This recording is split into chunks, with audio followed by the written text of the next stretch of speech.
others might have life. Amen. I want to yield now to our lead attorney, who is a champion for justice.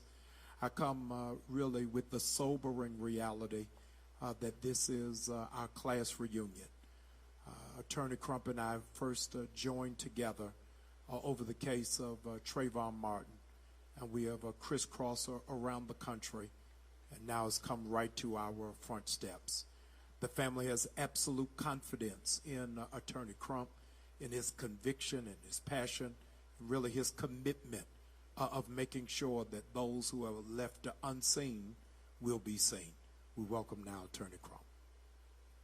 Thank you so much, Dr. Bryant, for opening up your cathedral, not only for this press conference, but for the homegoing services for Roger Fortson, a homegoing celebration for an American patriot, which will take place tomorrow here at New Birth at 11 a.m. Eastern Standard Time. Thank you also not only for your prayers, but your leadership for social justice. A lot of times when others who bear the cloth would not take a stand, you took a stand for God's children, all of God's children. So thank you for that. This is emotional. I'm Attorney Ben Crump, along with Attorney Natalie Jackson and Attorney Brian Barr of Levin Papantoni Law Firm. We have the honor of representing the family of Roger Fortson. Present with us today is his mother, Mika Fortson, his father, Roger Wilburn, his little sister, Harmony, his little brother, Andre, his sister from Los Angeles, his sisters from Los Angeles, Raven and Tiffany, his uncle from Los Angeles, Maurice Washington, and a host of cousins and loved ones who are standing strong with his family, trying to keep especially his mother upright, doing something that is so unbelievable to her and his father. And you're going to hear from them in just a minute, and you hear from his sisters as well, and it's going to be emotional. This is not just a hashtag. Roger was real. He was the hope for so many of them, and that's why this is so emotional. But what we're going to do is talk about some important updates for the case.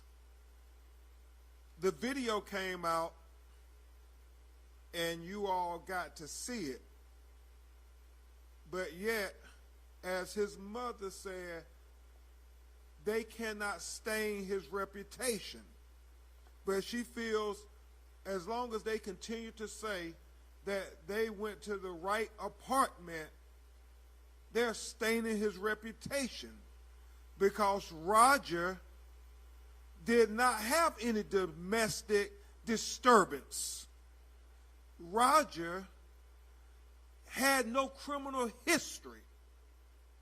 Roger has never ever been accused of domestic violence.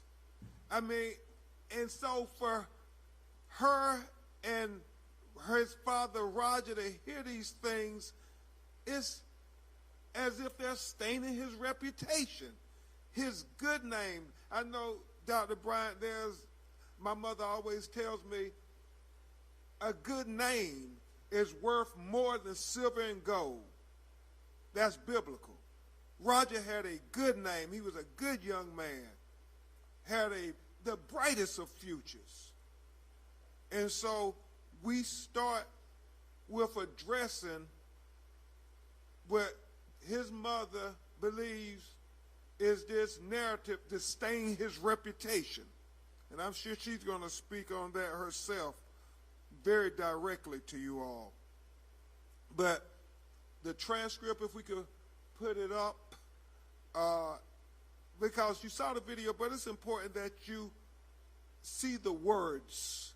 And we have them, Dr. Bryant has them on all of the facilities, and we're going to hand them out to you.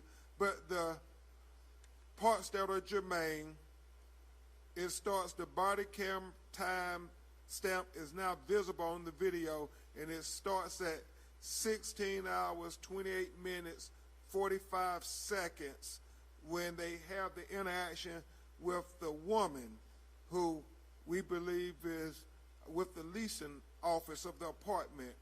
The deputy walks outside to meet the woman in the parking lot.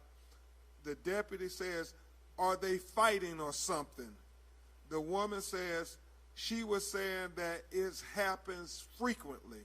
The deputy says, okay. The woman says, but this time it sounded like it was getting out of hand. The deputy at 16:29.09 seconds says, okay, which door? I paused there for emphasis because her response is, I'm not sure. She continues on. 2 weeks ago, I was walking by their apartment, basically on this side, and I was hearing someone yell, like, shut the F up, and you stupid B word, and all this other stuff. And I heard a slap, like right after that. But I wasn't sure, second time, where it came from. The deputy says, okay, and the woman says, and I didn't want to call the police. The deputy then says, which room is it? And now this third time, she says 1401. The deputy says 1401, okay. The woman again affirms 1401. But the girl sounded scared. The one that called, she said she was like, it's getting out of hand. It sounds like it's getting really out of hand. And so that obviously points out a lot about how they got to 1401. And so he got on the elevator. The deputy said, so just hit number 4, huh? And the woman says, yeah. The deputy says, okay. He asked, will you do me a favor? Will you stand out there and direct the deputy that's coming through this area? Woman says, okay, it's like you're going to go up to the 4th, and it's going to be on this side. Deputy says, got you. Deputy says, got you. Then the deputy says, 312-111. Deputy radio call again, 312-111. The deputy goes to door E1401. It's important. They say this domestic disturbance going on, but watch the body cam video, and more importantly, listen to the body cam video. You can hear birds chirping. Deputy knocks loudly and then steps to the side out of the view of the peephole. If it's the police knocking and you want the person inside to know you're the police at the door, why are you stepping out from in front of the peephole so they can see who it is? The deputy knocks loudly and steps to the side out of the view of the peephole. 16:31 and 18 seconds. You hear Roger's dog Chloe bark. 16:31:41. You hear a voice, unsure who's the voice or what it says, but you hear a voice. And then the deputy knocks again and steps to the side again in the video. Then the deputy knocks and says, sheriff's office, open the door. Deputy knocks again, steps back and to the side again. Don't really understand what's going on. But he said, knocks again, says, sheriff's office, open the door. 16:32. 1 second, Roger begins to open the door. The deputy at 16:32.02 seconds says, "Step back." You watch the video, you see Roger is complying. He's stepping back. And then the deputy executes him. 6 shots, 6 times. And it's only after he is shot that he gives a verbal command of drop the gun, drop the gun. And even while Roger Fortson, this American patriot, is on the ground, shot and dying, he is still trying to comply. He tells him it's over there. The deputy yells again, drop the gun. He says, I don't have it.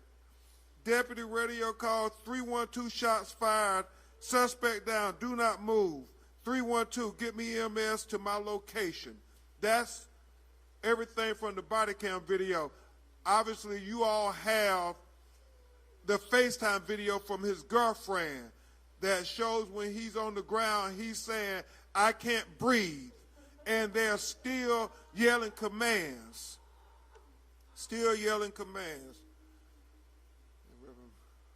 I don't know if we got Kleenexes or anything. If somebody got Kleenexes. And we knew this was going to be emotional, but talking with his family, they want the record to be straight. They want the record to be straight. And so this next part is the new evidence that we're presenting to further show that they're not at the right apartment. They're not at the right apartment. And obviously, we think both things are important. They're not at the right apartment, and then, and within seconds of opening the front door, saying, Roger, who is a licensed, registered gun owner, the police just, we believe, use excessive force and execute him. 6 shots, bam, bam, bam, bam, bam, bam. And he has to pull the trigger those many times. We just think it's excessive force on top of him being at the wrong apartment. So now what you're going to hear is the radio traffic from the police officers that night that have been condensed to get rid of the stuff that is not relevant to what's going on at this apartment complex where Roger Fortson was shot and killed. And so, to the sound engineer, Ricardo, we're going to now play. Copy, disturbance, physical progress. Zone 16. Go ahead. The 319 racetrack, 319 racetrack. Going to be unit 1401-1401. We got for notes of physical, still receiving.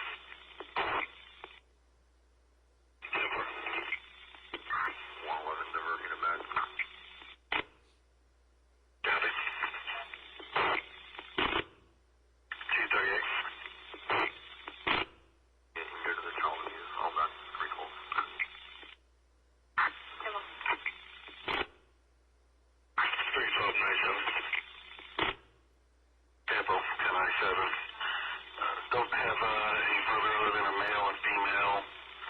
It's all fourth-party information through the front desk at the leasing office. Over. Confirm you for that physical on 1097. Disturbance. 312, shot 5. Suspect down.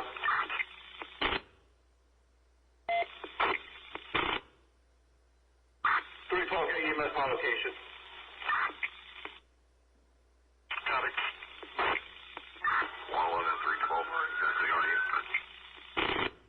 Put up, he's bleeding profusely, multiple gunshot wounds to the chest, blackmail.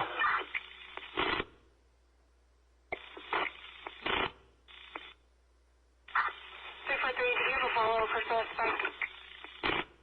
Road, black male, multiple gunshot wounds to the chest. SO on scene securely asking that you step it up.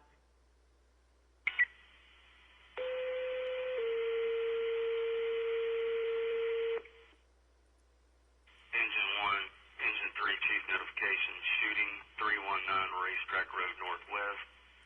Black male with multiple gunshot wounds to the chest. SO is advising to step it up. I'm responding. Echo 1401. Just one patient? For Echo 1401. Gunshot wounds in the chest, 1 exit wound. We got contact 6 gunshot wounds. Do we have a suspect? Engine 1 Battalion 1 are also on scene. I'll have Chesil on command. 6, it's going to be 4th floor. Echo 1401.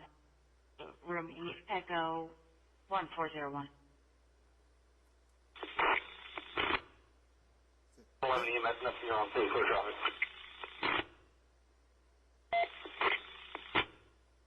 Thank, 437, thank you, application.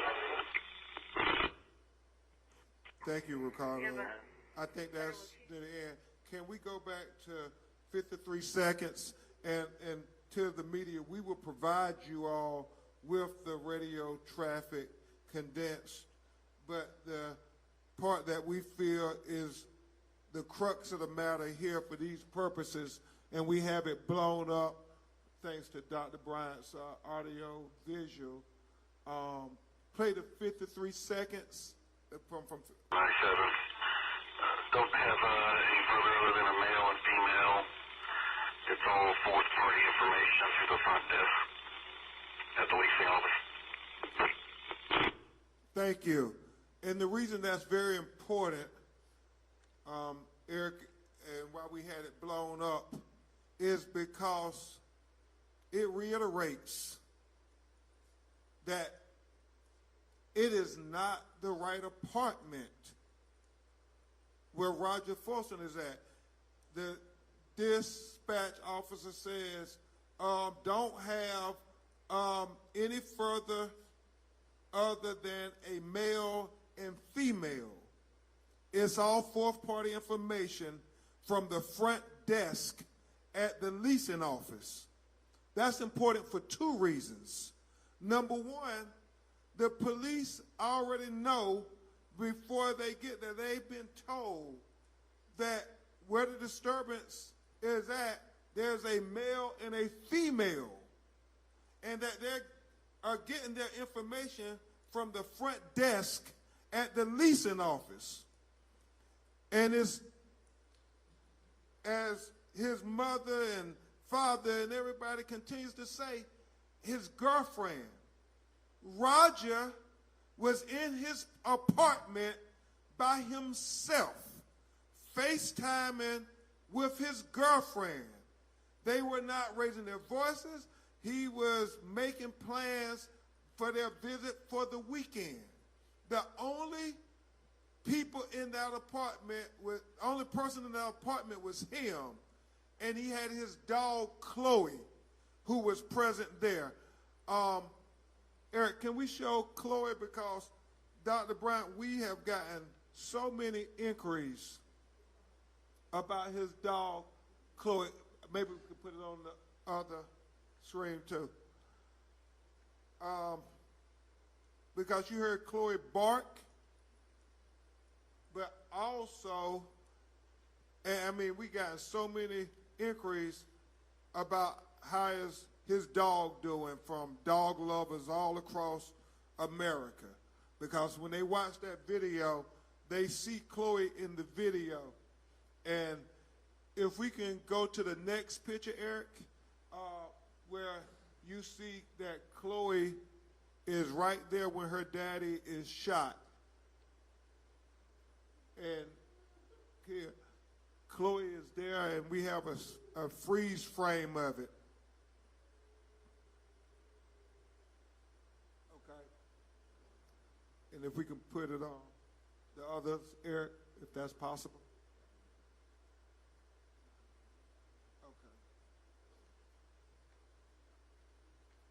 so you see Chloe by Roger's leg, while Roger has his gun that he is a licensed, registered gun owner, every right to the Second Amendment as any other American citizen, and I think is probably far more qualified to be a gun owner than many. He was militarily trained to use firearms. He was highly intelligent, very respectful of authority, respected law enforcement, and you see the gun was down to his side the whole time. He never raised it. In fact, when you look at the photograph closely, you see that he doesn't even have his finger on the trigger. And when you look at the video, you see Roger step back and put his left hand up, trying to diffuse the situation, and yet, even though he's complying and stepping back, doing what the officer verbally commanded him to do. He says, step back. You see Roger stepping back. He shoots him anyway. And Chloe, his dog, is right there by his side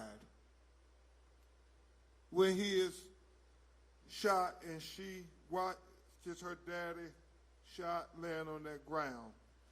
And so I know his family is thankful to everybody who's not only reaching out for their care and their concern, but also asking about his dog who he cherished. He loved his dog, Chloe. You'll hear his sisters talk about that a little bit. But we thought it was very important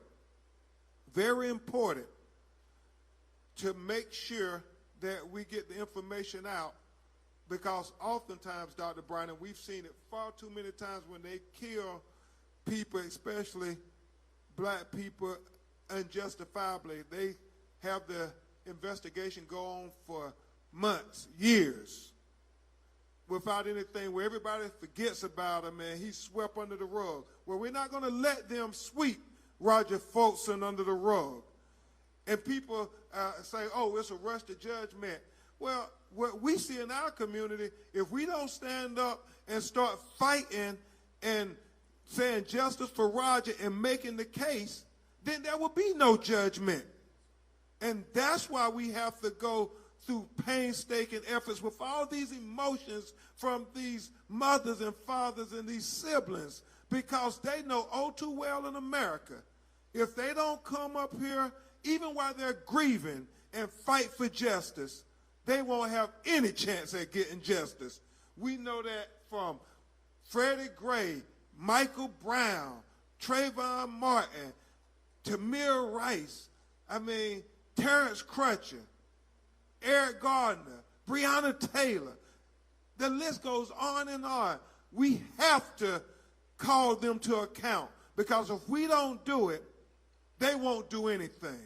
And so people who criticize us talking about we're doing a rush to judgment, not doing anything, how has that worked out for black people in America? So that's why we're here, demanding justice for Roger Fortson. And at this time, Mika, you ready? Okay. At this time, we're going to have his father, Roger Wilburn, address you about his son and how special he was. Roger. Yeah, he was a good man. I had seen him in January. He had came to L.A. He had came to L.A. to see his sister, and I had went and met him and talked up with him, and we had a good conversation, and I was letting him know that I was going to do better, and that we just having a good conversation, just saying we was going to spend more time with each other, and then I just, like I said, we just hugged each other, and just enjoy being with each other. So then, after that, I called him on his birthday, and he was happy. And we was, chopped it up, and he was telling me that he was going to make a trip to come back out and come see me. but he never got, never got the chance. We never got the chance to finish what we was setting out to do. We didn't get to finish what we were setting out to do. And I'm gonna miss him. And that's. No, I didn't think I was gonna be burying him. I figured he'd be burying me. And I felt like that all my life, though. The way I was living my life, but I just can't believe it. And I'm gonna miss him. Thank you, Roger. Now you hear from his sister, Raven, from Los Angeles. So the last time I talked to my brother was the Monday before he got shot. He was at the dog park with Chloe. I was his baby. Excuse me. And he was so happy. He was so happy to be there with Chloe and the dogs. It was another dog all on Chloe, and we were on FaceTime, so he was showing me. He was like, look at Chloe, look at Chloe. And I was like, you better take her home before you become a grandfather. And he was like, I'm going to take her home right now, sis. I'm going to call you back. I promise I'm going to talk to you. I promise. And because it is, he can't keep his promise. And my brother kept his promises. Everybody on this that's standing here, my brother loved, like, his family. That was the most important thing to him. So he took care of us. Like, I could call my brother. I'm the big sister. I'm 29. I could call my little brother and tell him anything. He would say, don't worry about it. Don't worry about it. It's going to be okay. And, like, I just feel like we got to get justice for him because he would make sure we was okay. And we got to make sure he okay. Tell about when you came to Atlanta. Oh, when I came to Atlanta to visit him, he gave me a tour, and he was so excited. Like, my brother loved being from Atlanta. He loved his city. Like I said, he loved his family. He loved where he was from. He loved who he was. He was proud of who he was. He was proud of what he did for work, and he just wanted to show me everything he loved and everything that was important to him. And being here, it hurts because I just keep thinking, like, my brother, he's supposed to be here with me. How I'm here, he's not here with me.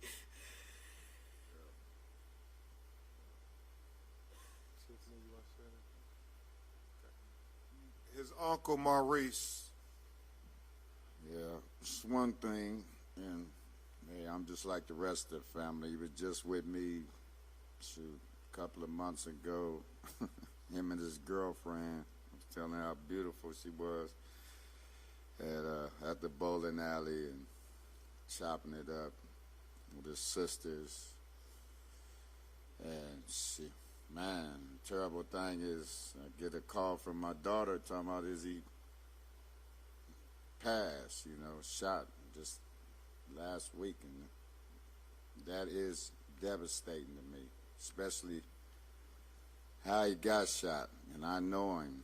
He's a real sharp dude. He never was into anything but getting good education and talking about being somebody, and he got robbed. And that's just devastating. It's terrible, terrible. For everybody, his mother, my brother, it's tearing him up. And I know we have to get justice for him. Justice for Roger. And this is 2024. Really, these incidents shouldn't even be happening, but they still are to people like us. Anyway, that's all I have to say. I love you, and hope we're going to get justice for you. Justice for Roger. Thank you. Thank you so much, Uncle Maurice. Before we hear from his mother and his little sister, finally, we're going to hear from Attorney Jackson, who has a statement from his congressional representative in the United States Congress, Nakima Williams. We just got this in, and this is to the family from Congresswoman Nakima Williams. Our hearts are heavy as we mourn the tragic killing of a native son of Atlanta, Senior Airman Roger Fortson, another black man failed by this country and taken far too soon. As a mama of a black son and a member of Congress, I'm deeply troubled by the continued disregard for black life. Black men are rarely given the benefit of the doubt, and far too often the results are tragic. Senior Airman Roger Fortson should be with us today, serving his country with honor, being a role model for his sister Harmony and his brother Andre. My prayers are with Senior Airman Fortson's family and loved ones, especially his mother, Mika, as we continue to fight for justice and accountability. Thank you so much, Attorney Jackson, for all your great leadership on this case. You're making Attorney Barr and I look smart, Natalie. At this time, you're going to hear from his little sister, Harmony. And Dr. Bryant, that picture of him and her in the airman's uniform says everything we need to know about how much he was trying to do everything to be an example for his little sister and little brother, Harmony, 10 years old, and Andre, who's 16 years old, here in Atlanta.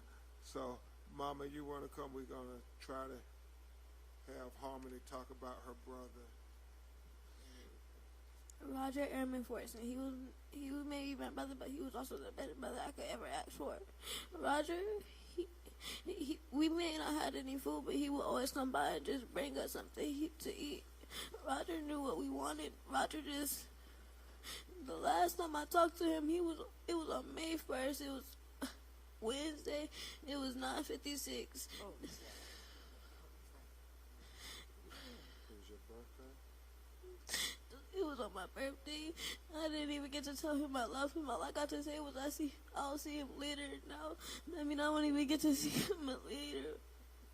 I can't even. I just miss my brother. No, the first scene camp I ever went to was with him. The first actual theme park I ever went to was with Roger, and it only happened because of him. All the times that I've spent with him, some of them I can't even remember because I was so young. Now, as I'm 10 years old, it's just hard to speak when I just can't think about how he's not here with me right now, and he should be right beside us, and we should be somewhere having fun, not somewhere having grief because of somebody who made wrong decisions and took my brother away from me. Now, Harmony, we give you a round of applause. You spoke so good for your brother. And Dr. Bryant, I know his family started a GoFundMe because he was all about trying to help Harmony and Andre have a better chance at the American dream. And so I know not only his new birth family, but people all over the country are going to help make his dream come true. And his dream, Harmony, was for you all to have a better opportunity, Andre, at the American dream. And we won't let his dream go unfulfilled. We won't let it go. And his niece, what's your name? Lauren?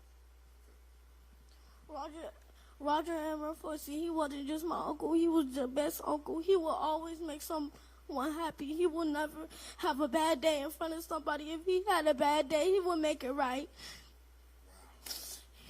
Everybody loved him. It was no hate to him until now. The last time I saw him was on his birthday, and I didn't even get to say I love him. And it's sad to see the last time I saw him is tomorrow, to ever see his face again. The last time I saw him, he was happy. And now to end like this. Thank you, Lauren. Yeah, give Lauren a round of applause, too. These young people are so courageous and articulate. Thank you all so much, Harmony and Lauren. Roger's still with you all. He'll always be with you. Rev, I don't know if you want to say something about that. This is really a full scope of the personality, the character of this amazing patriot to make an impact for these young people to have clear and crystal memories and to be so impacted. So many people online were worried about the trauma of the dog, but not talking about the trauma of the family. and we want to make sure that this family is safeguarded and they are undergirded as they navigate through this process that no family wants to be in. But we're going to stand with them, and we're going to ask that the greater community of those who love this nation, or love those who have sacrificed their life for this nation, will surround this family with love. Thank you, Dr. Bryant. The last person you hear from before you hear from his mother is his other niece, London. Me and Roger had this kind of bond like not any other person. We had a bond where we would text and stuff, and I miss talking to him.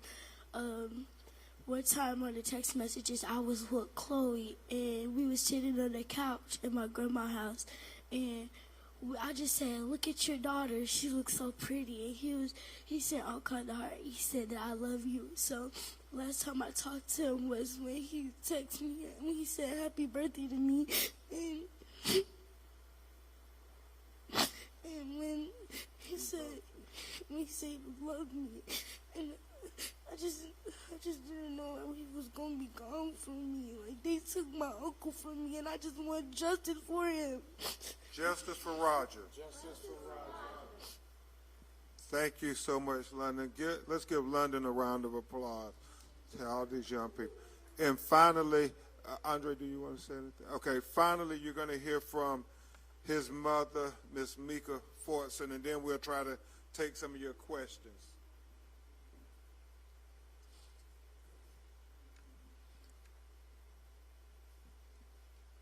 First of all, I didn't even know that my baby and my grandkids had all of that in them, because she 10, she's 11. They're supposed to be playing with teacups, playing patty cake. They're talking about grieving. When I was her age, they would tell me they going to heaven. I lost my mom at their age. Only thing I was told, she's going to heaven. And my kids have to stand up here and explain themselves.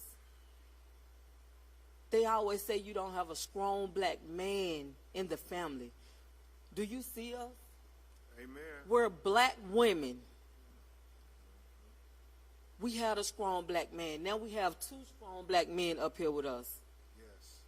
He had his dad's namesake. And you're not going to, he didn't stain his dad's name. You're not going to stain his dad's name. Amen. That name was too important to him. It was too important. I never looked at the video. But they can tell you, I told them how he was looking. I told them how he sounded. Because we didn't have money. And you heard her right. When we didn't have food, we got food delivered to us from Kuwait, Puntar. We didn't have to eat what was there anymore. We ate what we wanted. We did what we wanted. This a big family. We went to Disney World Universal Studios during the weekday. How is that fair? I got 5 kids. Roger is number 3. 3 and 4 would never be the same number. That's number 4. So he's not going to tell me he went to the right place. Sheriff Eden looked me in my face and told me if he sees anything wrong, that he put it on his mama, that he would apologize. Well, put it on your mama, because I'm standing right here. From what I heard and from how your people dissected, police down in Florida sent me all kind of comments.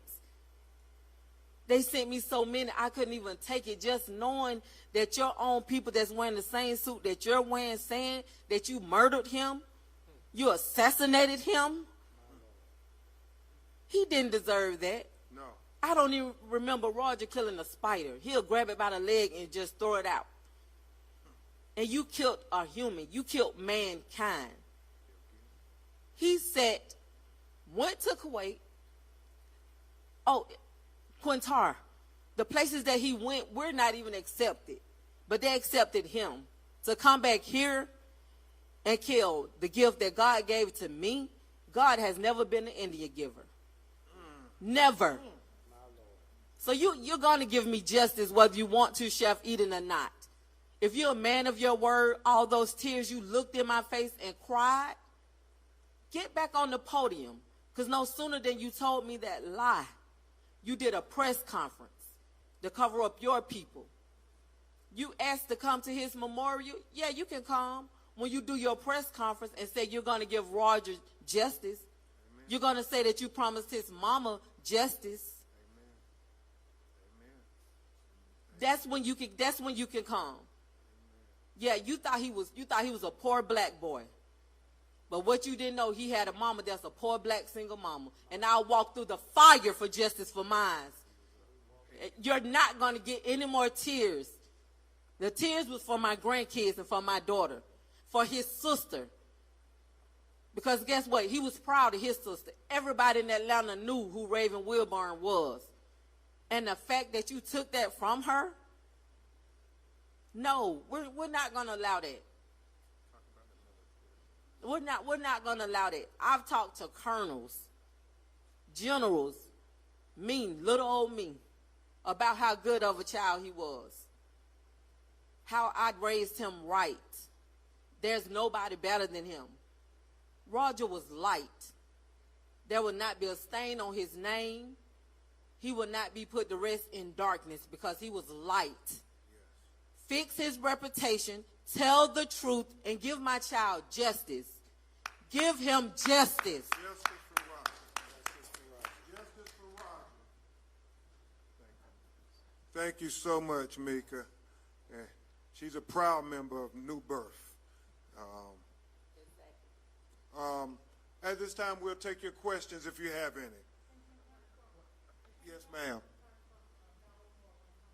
What I would like to know is if you all have had any kind of response from the police department or the military. Yeah. And also, too, could you clarify, did all those shots come from one deputy or were there others? All the shots came from one deputy. He shot him point blank range 6 times. I'll let his mother speak to how involved that the military has been to one of their family members. It has been quite extraordinary. The shots came from one person, but when you listen to the video, the lady that came in behind him, she should be held accountable too, because she had enough time to call the ambulance and get him some help. The military, the United States, I put it like that because I've had Congress, I've had colonels, generals. The United States Air Force, if it wasn't for them, I probably wouldn't even be standing up here. I wouldn't, when I say I'm not going to point him out, he has walked through the cemetery with me. He has cried with me. I picked my baby up in a casket when everybody was picking theirs up from a college. You know the military can't break code.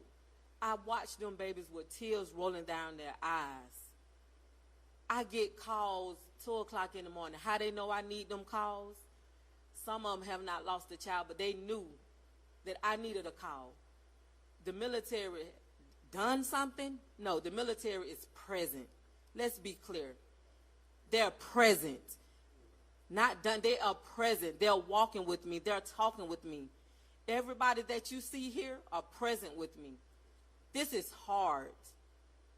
This is hard, especially when you don't know the big words or the right words to say. This is hard. You're saying everything right, Mika. From your heart. You can never go wrong. Yes, ma'am. Attorney Crump, this is Audrey Washington with Channel 2. A couple of questions. Have you heard any latest on the sheriff, deputy involved? Particularly, we do know at last check that he's out on administrative leave. Have you heard anything more about his employment? Secondly, have you spoken to the district attorney's office about any possible charges in this case? We have not heard anything further about the sheriff's deputy who shot and killed Roger Fortson, other than he's out on administrative leave. And The only thing we've been informed by the district attorney is that they are investigating and waiting on the Florida Department of Law Enforcement investigation, which we don't know how long that's going to take. And that's why his mother is very right. We have to let people know that they were at the wrong apartment. They want justice. Anything that that officer who killed Roger Fortson family would want, they want it too. It has to be equal justice. We can't have two justice systems. Roger had every right to the Second Amendment. Every right. He was a law-abiding, God-fearing American citizen. He was a registered gun owner in the state of Florida that proudly promotes gun ownership. And stand your ground, everything. And so it is so troubling why this officer did not give him a verbal command of drop your weapon versus just shooting him 6 times point blank range. She does. This is her mother. Absolutely, they want justice. They want justice. They want the full extent of justice. Thank you. Yes, sir. I'm Tyler Finger with Fox 5 News. So you guys are asking for justice with the sheriff's office. The person who may have led them to that apartment initially, do you want to see something happen to that person as well by saying, hey, this is the apartment, this is where police should go? And I want to be clear on the record. Attorney Natalie Jackson, Attorney Brian Barr, Attorney Precious Chavez, and everybody working with our legal team, we're dotting every I, we're crossing every T, because we promised this family we will get to the truth, because the truth is the foundation for justice. And we know it was at the wrong apartment. We know that. How they got to that wrong apartment, if it was the leasing office who put them at the wrong apartment, then they bear responsibility as well. Blood is on their hand as well, and they should be held to account. But the officer, who we believe engaged in excessive force when he shot Roger 6 times before he gave a verbal command of drop the gun, while Roger was in his own home. In his own home. Our Constitution speaks to the sanctity of the home. The Fourth Amendment talk about you can't have an unlawful search or seizure of my home. Roger committed no crime. What crime did Roger commit? What did Roger do wrong to deserve the death sentence? And everybody who led to him being executed in his own home, we intend to hold accountable. You think it was a failure of training? Yeah, and we definitely have to look at the training of the officers, the policies of the officers at the Okaloosa Sheriff's Department in Fort Walton, Florida. I think, before I give Mika and let her respond, I think what she said and what the military is saying and what the congressional members are saying, we need to do everything possible to get to the truth of what happened and make sure that there's accountability so we don't lose another person like this, that we don't lose another American patriot like this. So let's remember, Roger Fortson was an American patriot.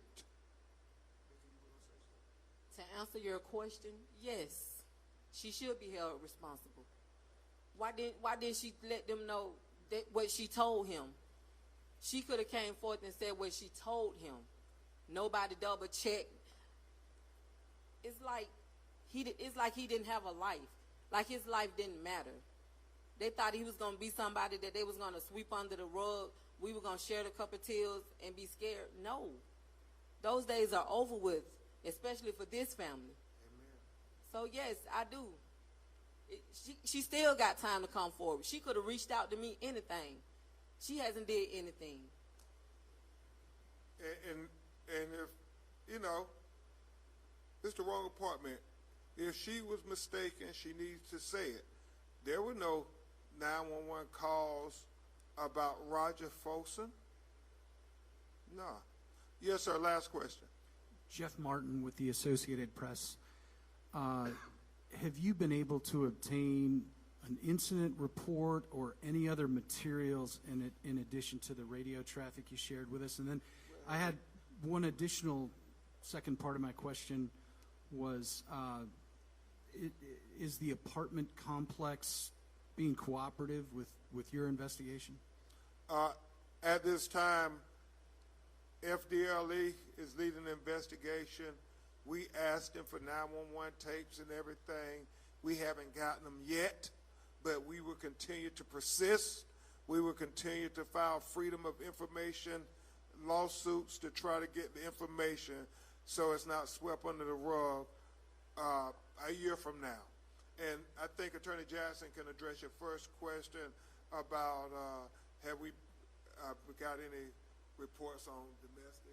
We've been able to get the reports in the last year of domestic violence calls to that apartment complex. There were two, one domestic violence, one disturbance call, and one of the calls happened days after the shooting, which was a domestic violence call. We'll be investigating that call. From the Sheriff's Department, we've been able to get radio transcripts, some of the radio chatter, which is the new evidence that was presented today. We've been able to get the records of the disputes, other records such as 911 call, which is what we believe we're entitled to, the initial call. We will be filing a public records lawsuit for that. We believe that it is a public record since it was not a part of the shooting. So and I think the media also can get it if you're interested in getting it. So all the other records have been deemed a part of the investigation of the officer and whether or not this was a good shoot. And so the 911 tapes should not be cause of what led them to this fatal occurrence should not be an issue. We should know what they said on the 911 call. What they said on the call to come there, what the leasing officer said when they called to the police. And is there somebody on that floor who was having a domestic dispute? I think this is what is the crux of the matter here. The one thing we know is it was the wrong apartment because there was no female in Roger's apartment, period. There was no disturbance in Roger's apartment. And so we want the truth. We want justice for Roger Fortson. It's appropriate that we have the shepherd of this cathedral in the press conference with giving us whatever instructions for the homegoing services and a word of comfort for the family as they leave this press conference and prepare to bury Roger. Thank all of you for coming and for sharing and standing and echoing the sentiments of our attorney and this family. Winston Churchill said that real soldiers don't die, they just fade away. We want you to know that the memory of this amazing patriot will not die, but it's going to stand strong. Our services tomorrow will be at 11 o'clock, but we will open the doors at 10 a.m. The press is welcomed. I shared with the family on a couple of hours ago that when Emmett Till was killed, the mother made a critical decision to keep the casket open so all America could see the atrocity. We want all of the press to come in and share on tomorrow, as that you will connect with our point of contact, Eric Burton, who is with us on today. standing right here, and ask that you will continuously lead them, cover them in your prayers and your support. We'll be sharing tomorrow, attorney, the GoFundMe account, so that the larger community who wants to express compassion, care, concern, and love for this family might be able to undergird them long after tomorrow concludes. So ask that you would please keep the family in your prayers and in your thoughts, and know that for us, we want to make sure that the name of this patriot remains clean even in this chapter of his life. Thank you so very much for sharing with us today.